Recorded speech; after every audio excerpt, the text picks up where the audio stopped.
Hi, welcome to Grateful Dead Songs, which is my YouTube channel where I try to show what I'm learning when I try to learn new Grateful Dead songs or any other songs that I might decide to learn.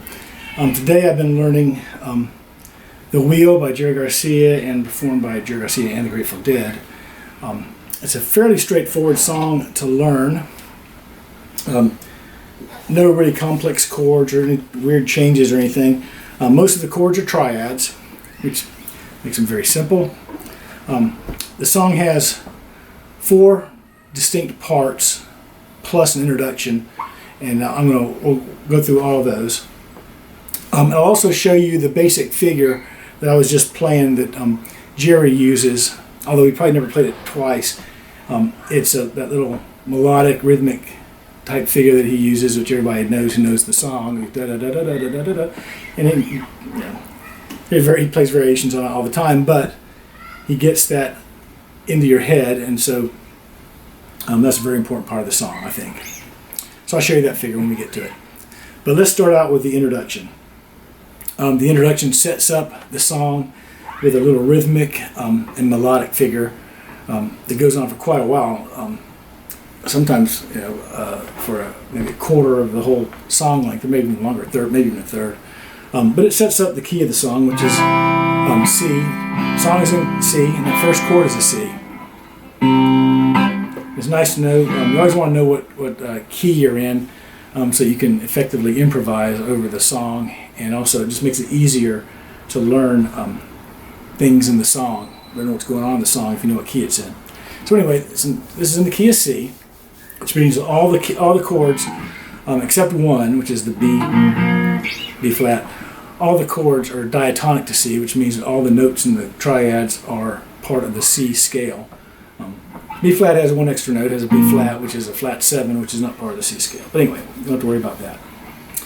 Back to the introduction. Okay, it's a C chord, but they made it a little bit more exotic by adding a B right here. I mean a G right here. So instead of playing it like a C chord, like you would play it with your ring finger on the C itself on the 5th string. Drop your ring finger all the way down to the 6th fret, 6th string and 3rd fret, and use your pinky finger to play what normally you play at 5th string, 3rd fret. So you have the G on the bottom.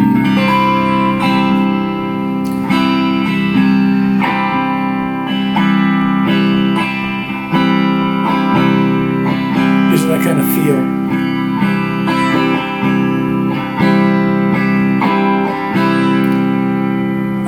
And it switches between that C with a G to it drops this middle finger, which is on the 3rd, on the 4th fret, 4th string, 2nd fret, the 3rd note of the chord, which is an E.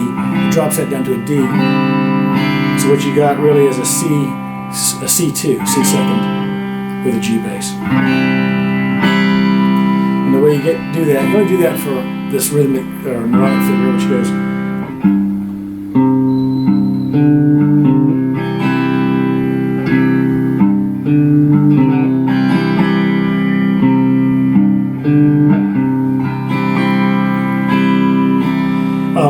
And that figure is very simple. You saw me, I just hold the chord,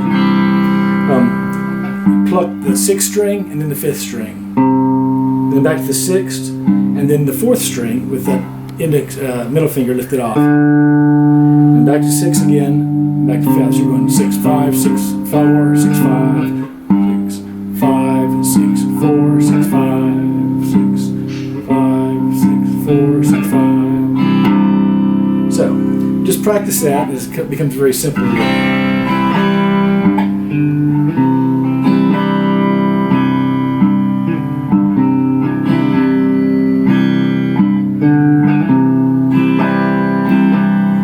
When you're ready to go into the song, you just go on into the song.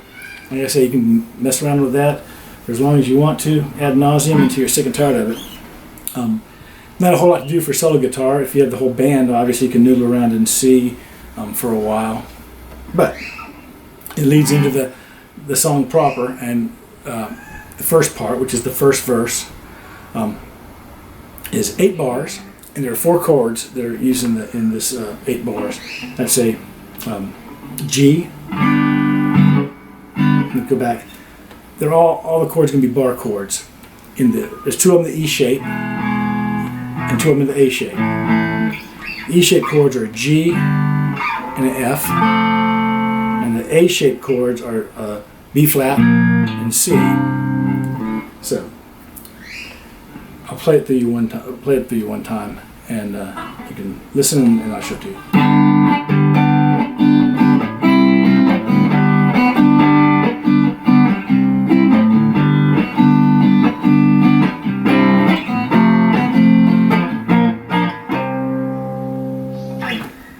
So what you've got there is the first bar is the G. Wheel is turning, you can't slow down.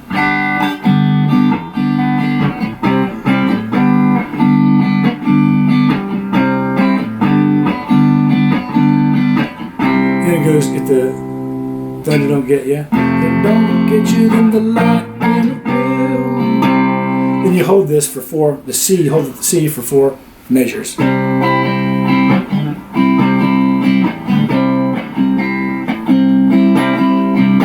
Ready to go into the second part. The second part is basically the same chord, but you're starting on the F. This part goes, when you try just a little bit harder. F, B flat, C. Then again, you hold that C for 4 measures.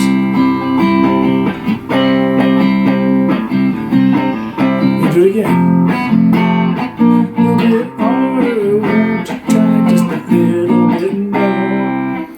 You don't hold it for 4 measures that time. That's the end of the second part. Now, at the end of the first part and after the first time through of the second part, you have to hold that C for 4 measures. That's where Jerry plays that little rhythmic or melodic figure in the C.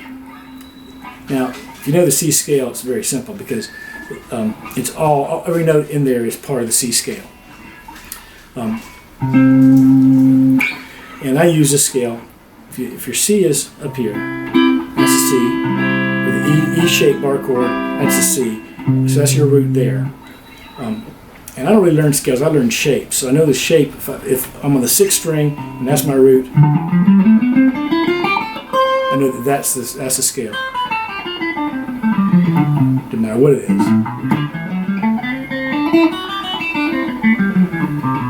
Whatever it is, if I use that shape, I'm good for a C major scale. So you have a root there. You also have the root here on the 4th string. When you're talking about C, you have a root on the 4th string on the 10th fret. So 1, 2, 3, 4, 5, 6, 7. Do, re, mi, fa, sol, la, ti, do. Back to do. So you go from here. So, and this is where most of your notes are going to come out of this part of the scale. So this scale is fairly simple. If your root's on the 4th string, that's the only note you play on that string. Go up to your 3rd string and drop down 3 frets and play that note, then up 2 frets, and then up 1 more fret, which should be directly over where your root is. So you have 3 notes on the 3rd string. On the 2nd string, go here. You're on this one, you're on the 8th fret and the 10th fret. So you're stacking, these are all stacked up. You'd be on the 7th and 8th fret when you go to the 1st string. So it's 2 notes on the 1st string, 2 notes on the 2nd string, 3 notes on the 3rd string, and 1 note on the 4th string. So, no matter where you are, if you know where your root is, if it's on the 4th string, that shape will get you a major scale in whatever key you're having to be in. This happens to be in C. On G, that's G. But anyway, okay. This little phrase he does is fairly simple. You start on the root, go down a chord. I'm going to go talk about chord tones, which are just the tones of the chord. Those notes we just outlined. Like, that's a chord tone, that's not a chord. Start on the root, go down 1 chord tone and then back up. Then up 2 chord tones. chord tone. As they go back down one chord tone, do the same type of thing. Do it down one more and back up. Then skip up 2 again.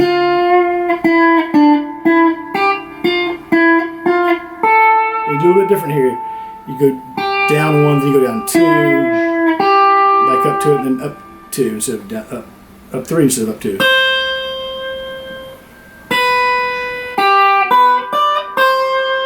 So it's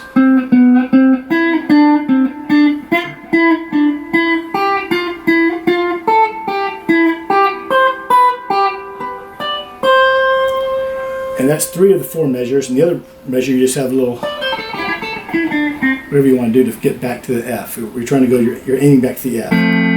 You want to stay in these key, in the C notes within that are diatonic to C, they're in the C scale to get back there.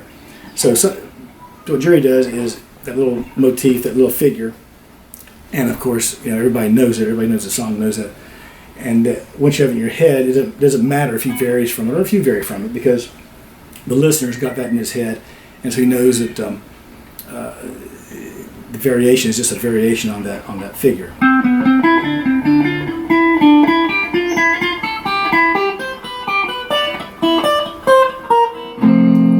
Okay, sometimes you do little double stops. Go back to the F. Whatever you want to do for that last measure. If that last measure gets you back to your F, but learn that little figure, and then you can use variations on it. This kind of is a good little figure, and that is really necessary for this song. So anyway, that is the first 2 parts with that little figure. Now let's talk about part 3 of the song, and that is the part where it goes round, round, robin, run around, got to get back to where you belong. Again, it's very simple. It's a G and a C are your only 2 chords. It's 8 measures long, and it's 2 sets of 4 measures, and they're not mirror images of each other. The first time you go 3 measures of G and 1 measure of D.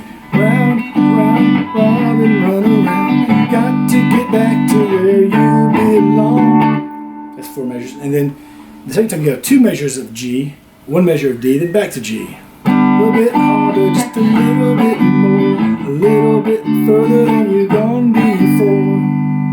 And that's all there is to it. That's the 3rd part. And then you're back to part 1 again. Wheels turning and you can't go around. You can't let go and you can't hold on. You can't go back and you can't stand still. If the thunder don't get you, then the lightning will. You can do that little figure again if you like, or do something else.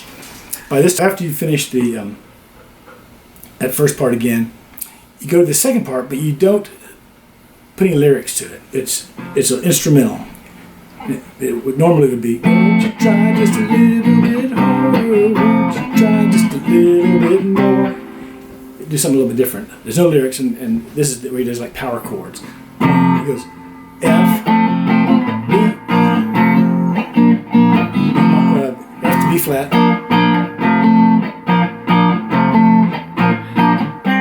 and C. You hold that C for 4 measures. You can do the rhythm figure, that melodic figure if you like. We can do something else entirely. You do that twice.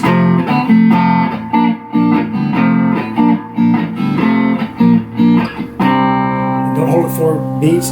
When you do the same time, right after you're done, after you hit that C, the next measure goes into the 4th part, 4th and last part, which is small wheel turning by the firing rod. That's a C, and then it's a F. You don't play the F down here. I don't. I think it sounds better to play it up here in this position, in the C shape, which means you take the C shape chord, pull it up to here, so your root is your F right there, and you bar that, which happens to be the main part of this of the C chord. Small wheel turning by the firing rod, big wheel turning by the grace of God. Every time that the wheel go around, ground, bound to cover just a little more ground. And you're back to the first part again. Wheels turning and you can't go around, and you can't hold on. Can't go back and you can't stand still. If the thunder don't get you, then the lightning will. chord measures, you can do whatever you want to do. Do that melodic figure, do something else, but generally you want to stay in the key of C there. So try just a little bit harder, just try just a little bit more. Again, you're in the C's, do what you want to.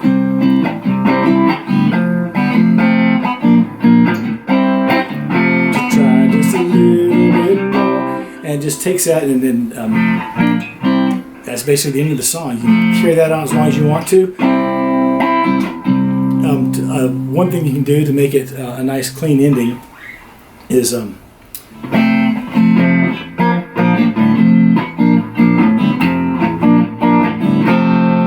that. Last time you threw it, instead of going down, down, down, down, down, down. Just try just a little bit more.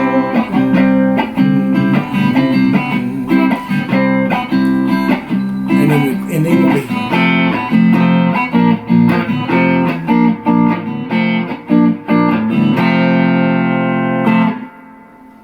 Anyway, and that's the ending of it.